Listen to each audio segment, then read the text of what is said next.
លើថាតែមួយនេះគឺបងប្រុសទិញ surprise បងស្រីមែនទេហើយបងមានដឹងខ្លួនទេ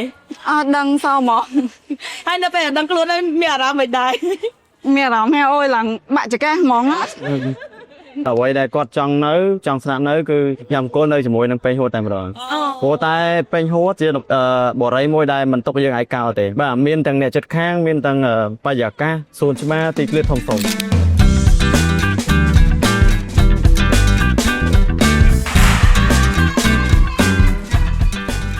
ហើយសម្រាប់អាជីវកម្មរចនា modern បងឆ្លាញ់ជាងគេបំផុតតចំណុចអីដែរបងនិយាយទៅបន្ទប់គាត់ធំទូលាយហើយនឹងគាត់គិតគូរពីសុខទុក្ខយើងទាំងសំណង់ទាំង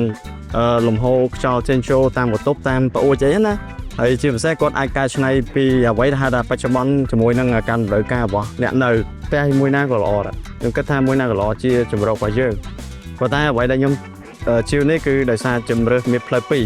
ផ្លូវទី1យើងគិតថាអាចស្នាក់នៅក៏បានយើងអាចថាយើងចាស់ឬក៏អ្វីដែលយើងកំពុងរកស៊ីយើងអាចបង្រៀនមុខរបរទៀតក៏ថាបានដែរព្រោះលំហដែលកន្លែងដែលយើងបើករកនេះគឺជាផ្លូវធំ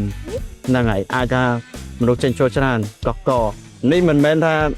គាត់ប្រកបជាយើងនិយាយទេក៏តែយើងមើលឃើញអ្វីយើងនិយាយហ្នឹងវាកាប់ពិតវាស្រួលនិយាយជាងមិនកាប់បិទចឹងអញ្ចឹងណាបាទ